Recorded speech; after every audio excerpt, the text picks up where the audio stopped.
Olá, eu sou o professor Xavier, esse aqui é o meu canal Teodidatas. Neste vídeo nós vamos trabalhar um assunto que é muito importante na perspectiva da filosofia, é um assunto que diz respeito à metafísica, à compreensão a respeito de como a realidade é organizada, né? É um assunto que diz respeito à metafísica, mas é um assunto também muito importante para a compreensão que os cristãos têm da realidade. É um assunto que se insere também na metafísica cristã, podemos dizer assim, e é um assunto, uma diferença, uma dicotomia que é particularmente importante para o molinismo, esse tema que já tem sido objeto de diversos vídeos aqui no canal, e com este vídeo aqui não é diferente. Este vídeo também é um vídeo, além de tratar sobre essa relação entre filosofia e cristianismo, é um vídeo sobre molinismo, né? Então aqui já começando a compartilhar a tela, começo esse vídeo com um exórdio, né, com a seguinte afirmação. Normalmente, quando se usa esse tipo de recurso retórico do exórdio, pode-se usar uma citação. Aqui, talvez muitas pessoas já tenham formulado isso de outra maneira, isso aqui poderia ser paráfrase de outros, né? Mas eu mesmo que redigi essa frase aqui, vamos começar com ela e vamos terminar com ela. Tá bom? Então a nossa reflexão inicial é a seguinte: o conhecimento necessário que Deus tem de ações humanas contingentes não as torna necessárias. Então Deus tem um conhecimento que é necessário a respeito de ações humanas que são contingentes. E esse conhecimento necessário que Deus tem não torna as ações humanas que são contingentes em ações necessárias. Tá? Isso aqui é algo muito importante, isso aqui é um ponto básico. Essa é uma aplicação, uma implicação fundamental da consideração dessa diferença entre necessidade e contingência, tá? E especialmente esse insight, né, essa conclusão, ela é muito importante dentro da compreensão do pensamento molinista, tá bom? Esse vídeo aqui é dedicado ao meu amigo Alexandre Fernandes, porque gravando os vídeos, postando os vídeos sobre o molinismo aqui no canal, o próprio Alexandre me deu assim a ideia de que eu também dedicasse algum tempo para fazer uma espécie de glossário mais filosófico, assim, né? Especialmente esse tema da necessidade da contingência, né? A compreensão, a definição do que é algo necessário, do que é algo contingente, se tornou uma necessidade dentro do estudo do molinismo. Essa sugestão o Alexandre fez. Estou acatando aqui, estou dedicando ao meu amigo Alexandre Fernandes. Poderia dedicar esse vídeo aqui ao Tiago Severo também, os 3 mosqueteiros do molinismo, né, como brincou o Tiago recentemente. Mas estou aceitando aí a sugestão do Alexandre. Talvez eu poste algum outro assunto nessa linha. Tem só que pensar, que considerar. E a sua participação aqui nos comentários, né? Você dizer aqui nos comentários que tema, que ponto poderia ser melhor explicitado, pode ajudar bastante também. Esse vídeo vai então para 2 playlists que já existem aqui no canal. A primeira é Cristianismo e Filosofia, que eu iniciei nesse ano de 2020 e que tinha a ideia de investir nela nesse segundo semestre. Não consegui pelas circunstâncias, mas estou conseguindo postar um videozinho mais ali nessa playlist e outro para a playlist sobre o molinismo mesmo, né? Essas 2 playlists vão estar aqui na descrição do vídeo, tá bom? E o interessante disso tudo, desse percurso, é que você vai acabar chegando, né? Vai acabar indo do estudo do molinismo para o estudo da metafísica e necessariamente vai acabar chegando na filosofia analítica, uma vez que é na filosofia analítica que nós temos aí as aplicações do molinismo e a retomada do molinismo contemporaneamente. É mais ou menos esse percurso que eu estou fazendo, tá? Claro que eu já vim estudando um pouco de metafísica antes, mas eu tive que estudar mais metafísica, eu fui mais introduzido à metafísica a partir do estudo do molinismo, e agora estou começando também o estudo da filosofia analítica. É um longo percurso, tá? Mas convido você a me acompanhar nesse percurso aí, tá?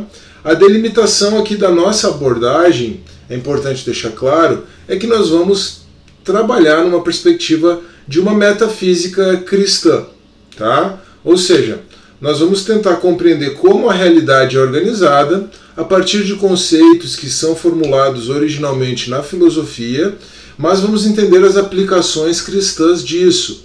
E de forma mais específica, eu vou aplicar isso num contexto, né, numa metafísica, podemos dizer, aristotélica, tomista, molinista. Tá?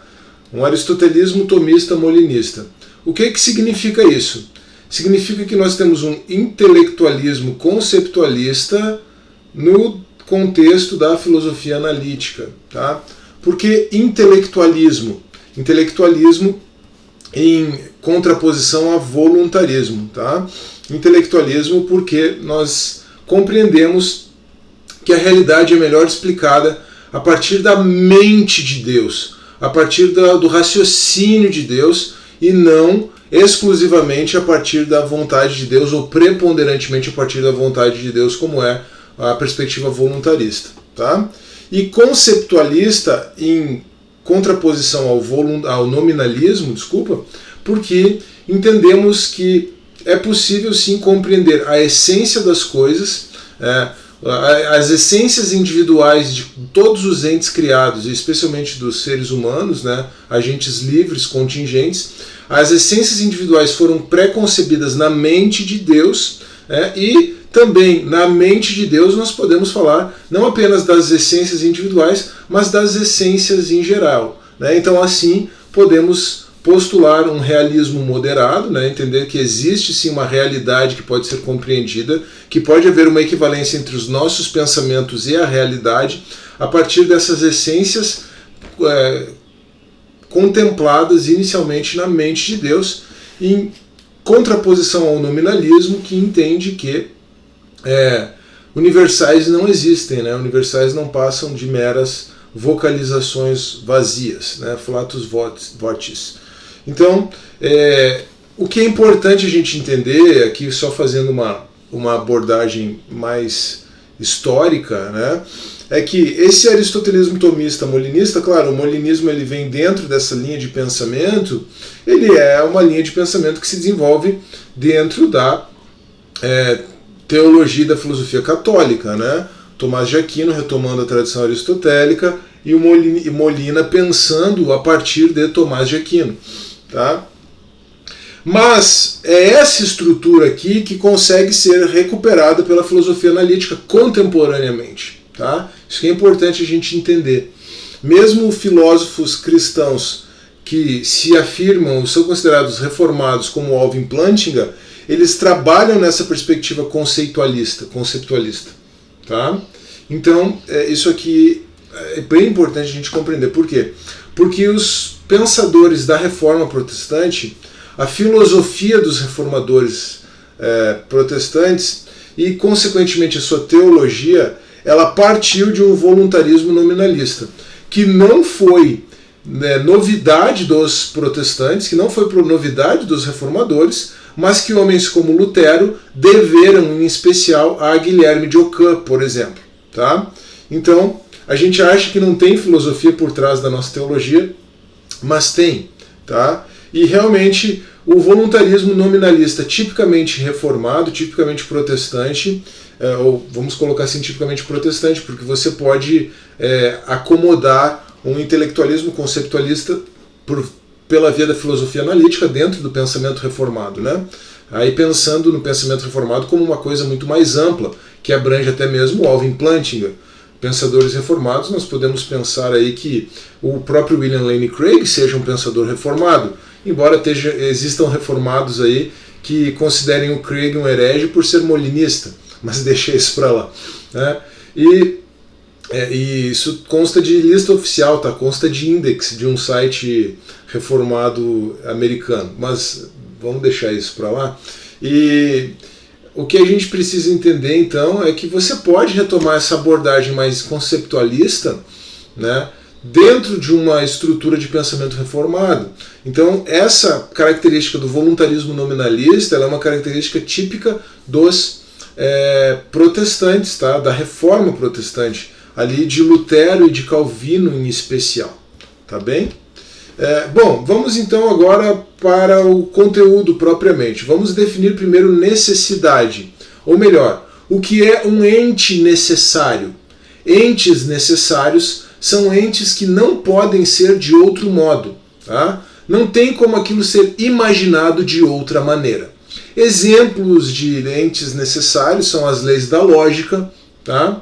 As operações matemáticas, o próprio número como uma ideia, né? Então, esses são entes necessários. Você não tem como pensar de outra maneira. Se você pensar nas leis da lógica de outra maneira, você subverte toda a realidade, tá? Se você disser que as coisas podem ser contraditórias, né? Se você postular uma lei da lógica diferente da lei da não contradição, né? Ou uma coisa é verdadeira ou uma coisa é falsa, uma coisa não pode ser, isso é o princípio da identidade. O princípio da não contradição. Uma coisa não pode ser verdadeira e falsa ao mesmo tempo. Se você postula algo diferente do princípio da não contradição, você subverte toda a realidade, você põe em choque, põe em risco toda a realidade. E talvez a ideia de contradição hegeliana explique por que as coisas estão da maneira como estão hoje em dia, né? Mas veja, o próprio fato de que Hegel ou Marx negarem o princípio metafísico básico da não contradição não significa que a realidade não se organize dessa maneira, né? O problema da negação da não contradição por Hegel e Marx, por exemplo, nos leva a toda essa contradição, a toda essa confusão, a toda essa incoerência do sistema de pensamento contemporâneo, do qual eles representam aí, grandes figuras, né? Mas isso não muda a realidade em si, tá? Você não pode postular um quadrado redondo, né? E nem mesmo Deus onipotente poderia ter criado um quadrado redondo, tá? Aí você vai ter algumas implicações, porque um voluntarista extremado vai afirmar que não, se Deus quisesse, as leis da lógica seriam diferentes. Se Deus quisesse, existiria um quadrado redondo. Aí nós temos que voltar para aquela perspectiva intelectualista e conceptualista, tá? As leis da lógica são como são porque elas ressoam a própria perfeição divina, a própria perfeição de Deus. Então não haveria como serem de outra maneira. Isso não significa que Deus não tenha vontade, que Deus não tenha volição. Deus tem sim uma volição, e a vontade de Deus é muito importante para a compreensão molinista da realidade, né? O conhecimento médio de Deus, que é o ponto central da teologia molinista, o conhecimento médio de Deus é pré-volicional, quer dizer, é algo que na eternidade, de maneira lógica, de maneira conceitual, vem antes da decisão criativa de Deus, vem antes do decreto criativo de Deus, tá? E Deus, no sentido metafísico, também é um ente necessário. Não no sentido de que Deus não é livre, porque Deus é livre, Deus pode se manifestar como quer, e Deus poderia ter criado realidades completamente diferentes da que criou, e poderia não ter criado nada. Quando Deus opera na contingência, ele é absolutamente livre. Mais ou menos, né? A gente já viu que ele tem algumas restrições, como por exemplo as próprias leis da lógica, se forem compreendidas como expressões, manifestações do seu próprio intelecto, né? Mas Deus, no sentido metafísico, é um ente necessário. Para os cristãos, você não consegue postular a realidade, né? Compreender a realidade sem o recurso à ideia de Deus, sem o recurso à pessoa de Deus.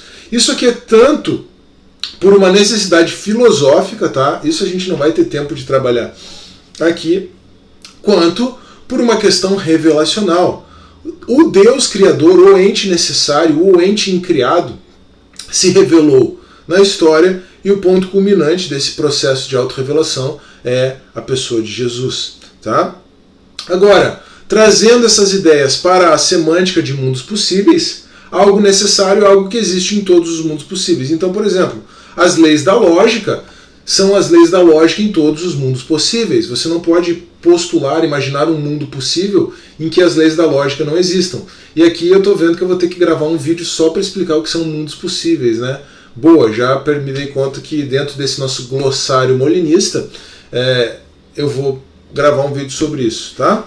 As operações matemáticas são operações matemáticas em todos os mundos possíveis. 5 mais 7 é igual a 12 é uma verdade em qualquer mundo possível. Tá? E Deus também existe em todos os mundos possíveis. E aqui, né, nós temos aí o argumento ontológico do Plantinga. Tem um vídeo sobre isso no webinário sobre apologética aqui do canal, vou deixar na descrição. O argumento ontológico do Plantinga nos ajudando aqui nessa afirmação da necessidade metafísica de Deus à luz da semântica dos mundos possíveis. Tá bom? Agora, o que é contingência? Entes contingentes são entes que podem ser de outro modo. Então, toda a natureza criada poderia ser de outro modo.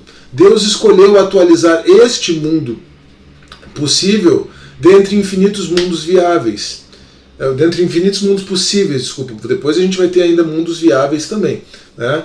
Sobre mundos possíveis e mundos viáveis eu vou trabalhar um pouquinho no próximo vídeo, que é sobre a ideia de condenação em todo mundo viável, ou Transworld Damnation. Vou postar 2 vídeos na sequência aqui sobre molinismo, e já prometi um 3º vídeo na sequência aqui sobre mundos possíveis. Né? Então, mas Deus poderia ter criado qualquer mundo possível observando aquilo que é necessário, observando as leis da lógica, por exemplo.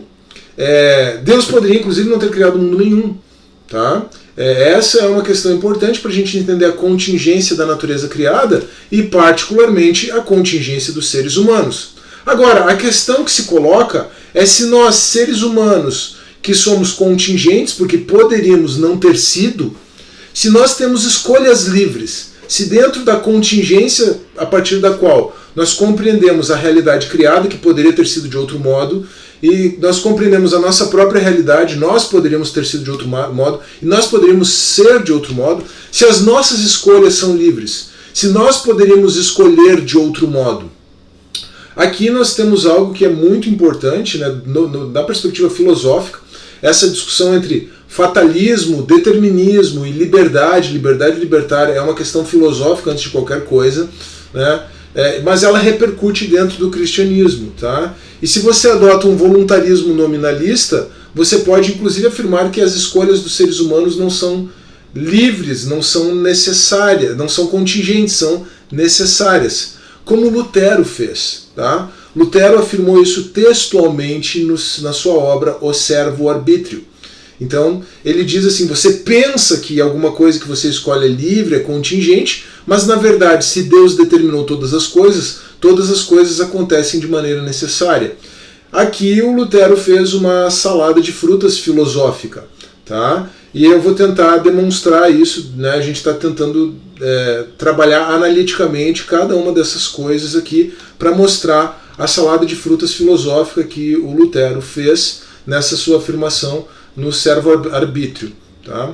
Recentemente eu escrevi um artigo sobre molinismo, não foi publicado, não deve ser publicado, porque eu estou antecipando aí o meu TCC para o curso de filosofia, né? E o meu bom amigo, professor Vilibaldo, certamente de longe o mais próximo, o melhor amigo que eu fiz na faculdade entre os professores, e um dos melhores professores lá da Fabapar também, sem dúvida nenhuma, ele me aconselhou, né, numa das primeiras conversas ele me disse, olha, existe uma coisa que se chama autoplágio. Então se você começar a construir, e trocando ideia com ele sempre sobre TCC e tal, porque eu queria já produzir alguma coisa relevante. Né? Entrei na faculdade pensando em produzir sobre crítica textual, depois passei a pensar sobre filosofia política e cristianismo, né?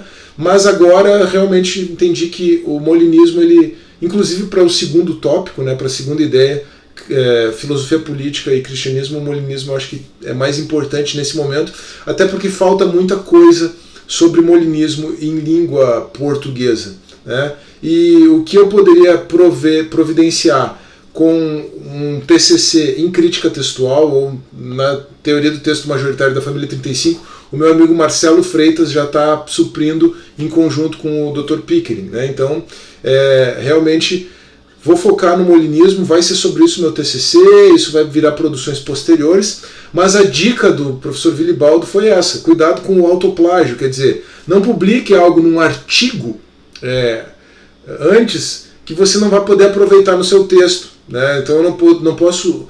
O texto que eu produzi agora, eu posso colocar ele na íntegra dentro do TCC se eu não publicar o artigo antes, tá? Então é só por isso que não vai ser publicado, não vou nem submeter a publicação em lugar nenhum, mas já estou produzindo, inclusive academicamente, sobre o molinismo, tá bom? Então, estou trabalhando bastante esses conceitos e vou trabalhar nos próximos semestres até produzir esse TCC e quem sabe, com a graça de Deus, esse TCC virar um livro, tá? Então, mas eu estou fazendo essa citação, poderia dizer até de cabeça, essa citação do Lutero está na página 31 da edição da Servidão da Vontade de 1993, publicada lá por aquela editora de São Leopoldo, não lembro o nome agora. Tá? Então, assim, estou trabalhando bastante com isso e por isso posso recolher material para vídeos aqui do canal. Desculpa, foi uma longa digressão aqui, mas vamos avançar. Então, a gente já entendeu o que é necessidade, a gente já entendeu o que é contingência, e a nossa questão é saber se as escolhas humanas, nós que somos contingentes, se as nossas escolhas são de fato contingentes. Claro, nessa perspectiva, o Lutero vai afirmar que nem mesmo nós somos contingentes, nós somos seres necessários. Veja que a metafísica dele era um tanto complicada, né? Mas se as nossas escolhas são de fato livres, são de fato contingentes, a gente vai lidar com essa questão que envolve determinismo, fatalismo, liberdade libertária, e talvez isso já seja também tema para um próximo vídeo dentro desse glossário. Acho que sim, vamos fazer isso, tá? Bom, agora só entendendo de forma um pouquinho mais ampla, né, como que a gente pode aplicar, e é uma primeira aplicação aqui, dessa distinção entre necessidade e contingência. A primeira aplicação é para a metafísica mesmo, metafísica cristã, para o teísmo, para um argumento teísta, né? Ou para argumentos teístas, na verdade. Porque o argumento cosmológico, ele tem exatamente em vista essa relação entre necessidade e contingência, entre Deus como o ser metafisicamente necessário. Você não consegue explicar a realidade em razão de como as coisas funcionam sem recorrer à ideia de Deus, sem recorrer à pessoa de Deus, sem recorrer a esse ente necessário que se torna, na linguagem de Tomás de Aquino, o primeiro motor, né? O primeiro motor imóvel, quer dizer, aquele ente não movido que coloca em movimento todas as coisas. Isso aqui tem a ver com a ideia aristotélica de movimento, né? Mas pensando numa perspectiva mais contemporânea, mais científica, vamos dizer assim, a segunda via de Tomás de Aquino, o Deus como a causa primeira, estabelece a necessidade metafísica de Deus. Por quê?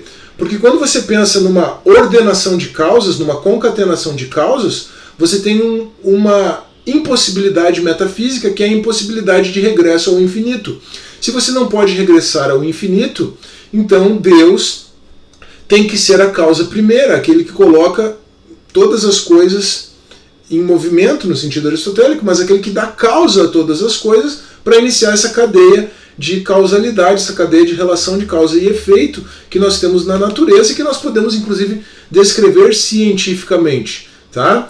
E isso tudo, né, quer dizer, primeiro motor imóvel, primeira via, causa primeira, segunda via de Tomás de Aquino, isso tudo está contemplado, né, é uma decorrência da terceira via, na verdade, Deus como ser necessário. A existência de coisas contingentes na realidade aponta para a existência de um ser necessário que deu origem a todas as contingências, a todas as coisas contingentes. E, especificamente, a terceira via de Tomás de Aquino também pode ser vista no princípio da razão suficiente ou no argumento da contingência de Leibniz, né? A ideia de que aquilo que é contingente necessita estar amparado, necessita estar baseado, necessita ter início em algo que é necessário, e daí nós temos a necessidade metafísica de Deus. Então veja, essa distinção entre o que é contingente e o que é necessário, ou entre o que é necessário e o que é contingente, é fundamental numa perspectiva de apologética cristã, inclusive. Mas agora a gente entra naquela consideração, né, a respeito da liberdade humana, da liberdade libertária. Se Deus realmente concedeu aos homens liberdade, ou se o fato de Deus haver decretado a existência de todas as coisas como são, transforma os homens em agentes não livres, né? Transforma os próprios homens criados, as pessoas criadas e as escolhas humanas em entes necessários. Lembrando que essa foi a metafísica que Lutero afirmou do servo-arbítrio, né? A servidão da vontade. Tá? Essa última, né? Com a qual eu desde já digo que eu não posso concordar. Tá? Causas naturais levam a consequências naturais. Isso a gente pode chamar de determinismo causal, certo? Se eu soltar essa xícara aqui, eu normalmente gravo de manhã cedo e tomo café, né? Se eu soltar essa xícara aqui, a lei da gravidade, uma relação de causa e efeito, vai levar ela para o chão e ela vai se espatifar, tá? Pode até ser que eu não consiga prever exatamente como que ela vai, para que lado vão ser os cacos, né? Como que ela vai se espatifar. Pode até ser que exista uma certa aleatoriedade nisso. Em alguma medida essa aleatoriedade pode ser pela minha falta do meu conhecimento a respeito disso. Em outra medida a aleatoriedade pode ser até uma questão metafísica mesmo, uma questão determinada por física quântica, né? Ou pela física quântica. Mas o fato é que eu tenho, em muitos aspectos da realidade, relações de causa e efeito que podem ser compreendidos como um determinismo causal. Agora, isso não significa, ao contrário do que imaginaram os deístas e o que imaginam os ateístas, que o universo esteja dentro de um fechamento causal. Quer dizer, isso não significa que eu só possa explicar as coisas que acontecem no universo a partir de uma relação necessária de causa e efeito. Então, cuidado, determinismo causal não significa determinismo metafísico, essa diferença aqui, ó, tá? O fato de que eu posso pensar numa relação encadeada de causa e efeito, do ponto de vista natural, não significa que o universo esteja fechado dessa maneira causal. Todas as teorias a respeito das leis da física, das leis da natureza existentes, nenhuma delas aponta para um fechamento causal do universo. Eu trabalhei um pouco mais sobre isso no vídeo sobre os milagres aqui do canal, e a consequência disso é que Deus pode interferir de maneira indeterminística.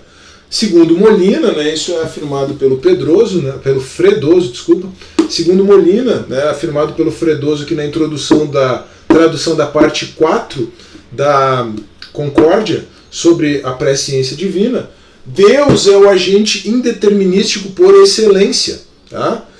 Porque Deus pode agir de maneira indeterminística, Deus pode interferir na realidade. E se Deus nos criou a sua imagem e semelhança, Ele pode ter nos criado como agentes livres, contingentes, indeterminísticos, né? As nossas reações, quer dizer, veja só, existe uma reação de causa e efeito se eu soltar essa xícara no ar. Mas, de maneira nenhuma, a própria existência dessa xícara se coloca como uma relação de causa e efeito necessário. Porque se a natureza fosse deixada entregue à própria sorte, se a natureza fosse deixada no seu próprio curso, essa xícara não viria a existir. E, pressupondo que essa xícara exista e esteja em cima da minha bancada, né? Nenhuma relação de causalidade necessária, natural, vai fazer com que essa xícara se espatife no chão.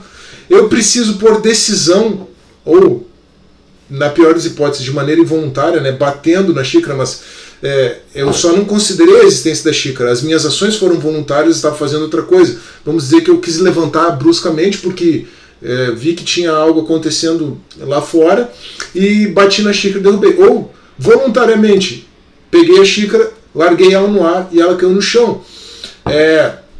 Acho que isso é uma caneca, né? Mas o que acontece?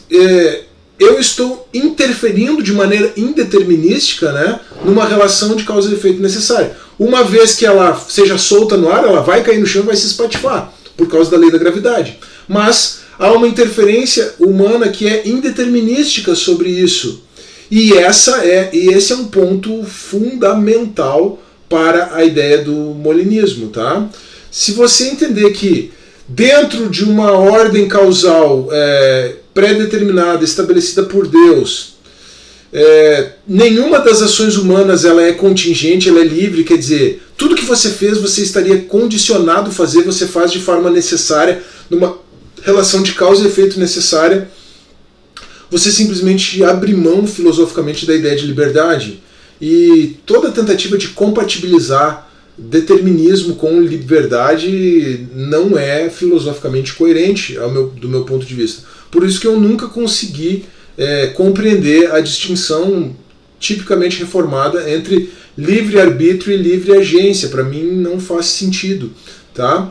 Mas vamos agora então, já que eu trabalhei essas questões aqui de forma mais ampla, vamos entender o que é liberdade e, portanto, contingência das ações humanas na perspectiva de Molina. Tá?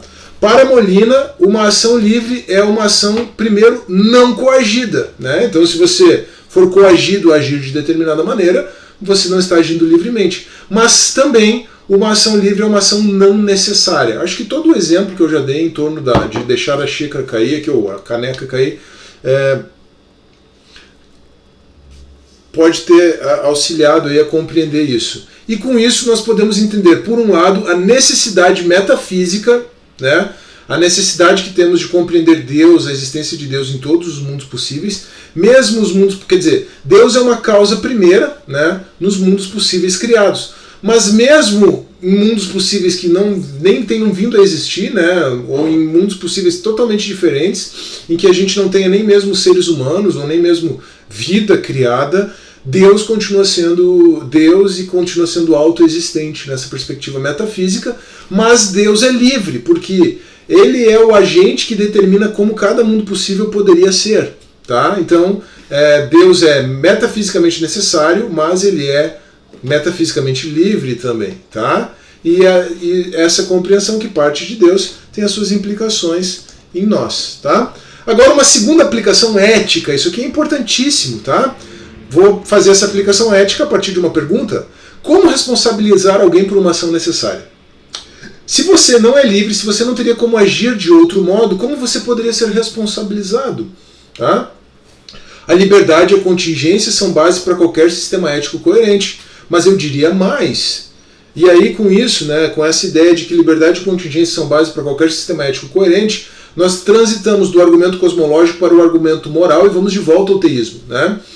Então veja só, se as ações humanas são necessárias, se não teriam como ser diferentes, né, se elas não teriam como ser diferentes, ou se não existissem valores morais absolutos, né, como postulam os progressistas, então, por exemplo, como nós poderíamos condenar, né, moralmente os nazistas? Como nós poderíamos reprovar o Holocausto? Ora, se não existe contingência nas ações humanas, se não existe liberdade nas ações humanas, se não existe um padrão objetivo ao qual recorrer, né, na perspectiva do argumento moral, como condenar as ações dos nazistas? Então aí isso nos leva ao argumento moral, né? Se Deus não existe, padrões morais objetivos não existem, padrões morais objetivos obviamente existem, logo Deus existe.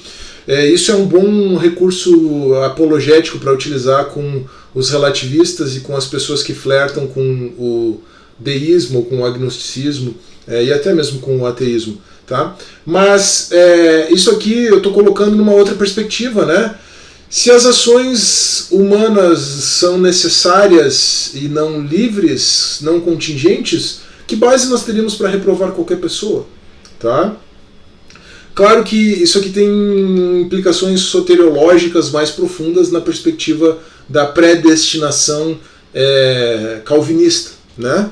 Mas fica essa pergunta. E aí vai entrar como, em razão dessa aplicação ética, como essa pergunta ela é inescapável do ponto de vista ético, a tradição reformada postulou a diferença entre livre-arbítrio e livre-agência, para dizer que, apesar de os homens não poderem agir de maneira diferente daquilo que a sua inclinação natural os conduz a fazer, quer dizer, o homem é livre para agir de acordo com a sua natureza, então o homem caído é livre para pecar, basicamente. É isso que diz a livre agência, né? O homem é livre para agir de acordo com a sua natureza, então o homem caído é livre para pecar. Tá? Bom, aí então, porque ele é livre para pecar, ele será condenado por isso. Tá? Então veja que mesmo essa distinção, que é uma distinção confusa entre livre-arbítrio e livre-agência, ela parte dessa segunda aplicação ética. Então, vamos dizer assim, a tradição reformada enclausura a realidade dentro de uma perspectiva de compreensão, de uma metafísica necessária, mas sai para respirar por conta da ética, né, postulando essa alternativa da livre agência. Tá? Eu vou voltar a esses assuntos quando eu trabalhar essa distinção entre determinismo, fatalismo, determinismo e liberdade libertária, livre-arbítrio libertário, inclusive com as teorias compatibilistas. Né? Essa ideia de livre agência é uma tentativa compatibilista, uma tentativa de compatibilizar determinismo com liberdade. Tá? Mas nós temos uma aplicação final, metafísica e epistemológica, que está dentro do molinismo. Nós temos, por um lado, a necessidade do conhecimento de Deus. O conhecimento de Deus é necessário, porque Deus é onisciente, Deus conhece todas as coisas, e Deus, sendo onipotente, determinou que todas as coisas aqui, neste universo, neste mundo criado, no mundo atualizado, sejam como são. Mas o fato de Deus ter um conhecimento necessário de todas as coisas e uma decisão que atuou sobre isso, né, não faz com que as ações humanas contingentes se tornem necessárias. Então nós temos de um lado a necessidade do conhecimento de Deus e a contingência das ações e das escolhas humanas. Tá? E aí com isso a gente volta para aquela frase com a qual eu iniciei. O conhecimento necessário que Deus tem de ações humanas contingentes não as torna necessárias. Então vamos lá. Você está diante de uma escolha, eu estou diante de uma escolha, jogar essa caneca no chão ou não. Quer dizer, no meu exemplo não é jogar, né? É deixar soltar simplesmente. É uma escolha livre minha, certo? Claro que isso aqui é uma escolha livre, praticamente moralmente neutra, né? Me incomodaria com a minha esposa, né? Sobre o porquê que eu simplesmente joguei aleatoriamente uma caneca no chão, até porque ela gosta desse conjunto de canecas aqui, mas vamos dizer assim, quase moralmente neutra essa minha escolha. Mas, se você entender que eu tenho uma ação livre, né, que eu poderia jogar no chão, não jogar no chão, deixar cair, não deixar cair, e essa é uma ação contingente, futura, né, projetando até o fim desse vídeo, pelo menos. Nós temos que Deus sabe se eu vou fazer ou não fazer. Então, se eu não vou deixar cair a caneca, Deus sabe previamente. E mais do que isso, Deus escolheu atualizar essa realidade. Né? Mas Deus sabe previamente que eu não deixarei cair a caneca no chão. Mas essa continua sendo uma escolha contingente minha. Então eu poderia escolher deixar cair a caneca. Mas se eu escolhesse deixar cair a caneca, Deus saberia. Tá? Então, essa é a grande questão, esse é o grande ponto para a gente entender a relação entre a necessidade do conhecimento de Deus e a contingência das ações humanas. Eu poderia escolher de outra forma. Deus já sabe como eu vou escolher, pensando em contingentes futuros condicionais, né? Ou na perspectiva do mundo criado, contingentes futuros absolutos. Deus já sabe, porque contingentes futuros condicionais seria eu posso deixar cair ou não posso deixar cair. Se fosse o caso de A, eu deixaria cair Se fosse o caso de A, eu deixaria cair a caneca.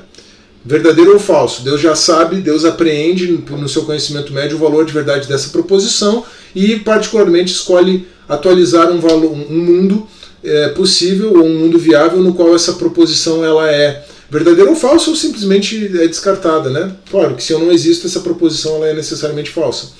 Mas, então, Deus escolhe atualizar este mundo. Eu tenho uma ação que é contingente, Deus já sabe que eu vou agir daquela maneira, Deus sabe o valor de verdade da minha ação contingente, mas eu poderia agir de outra maneira. Ocorre que se eu agisse, Deus saberia. Né? Essa é a grande questão. Tá? O Craig trabalha muito isso, o William Lane Craig. Na verdade, todo o livro dele, The Only Wise God, é para trabalhar essa questão. Tá? A necessidade, esse livro que está traduzido para o português, O Único Deus Sábio, tá? A relação entre a necessidade do conhecimento de Deus e a contingência das ações e escolhas humanas. De novo, para encerrar, o conhecimento necessário que Deus tem de ações humanas contingentes não as torna necessárias. Muito bem, com isso nós encerramos aqui a exposição dos slides, tá? Vamos para 40 minutos de vídeo. Eu espero que você tenha gostado do vídeo, eu espero que ele tenha sido um vídeo assim, mais instrutivo para esses aspectos filosóficos, mais instrutivo para a compreensão do molinismo. Na sequência, eu vou postar aí um vídeo sobre a condenação em todo mundo viável, né, ou a Transworld Damnation, que foi um assunto que eu achei que estava tendo um insight, a respeito do qual achei que estava tendo um insight, mas aí fui estudar mais a fundo e vi que já existia essa teoria. Vou explicar um pouco sobre isso, a perspectiva do Molina a respeito disso, a perspectiva do McGregor a respeito disso, a perspectiva do Craig a respeito disso, tá? Depois, então, os assuntos que eu fiquei devendo aqui, vou ver se eu lembro aqui no final do vídeo, até para eu poder já anotar e considerar na sequência. Determinismo, fatalismo, determinismo e liberdade libertária, isso eu fiquei devendo ao longo do vídeo. Eu mencionei que ia gravar um vídeo sobre isso. E o segundo assunto, que eu acho que foi o primeiro que eu mencionei, eu não estou lembrando agora. Acho que eu vou ter que rever o vídeo para ver quais são os dois assuntos que eu imaginei aí mencionar até o final para gravar. Vou gravar pelo menos mais esses 3 vídeos aí até o fim do ano para dar uma incrementada nessas 2 playlists aqui. Tá bem? Se você gostou do vídeo, não se esqueça, por favor, de deixar o seu like. Não se esqueça também de se inscrever no canal e de deixar o seu comentário. E também, é claro, de compartilhar esse vídeo com os seus amigos aí. Espero que eles também gostem. Um grande abraço, que Deus abençoe e até a próxima.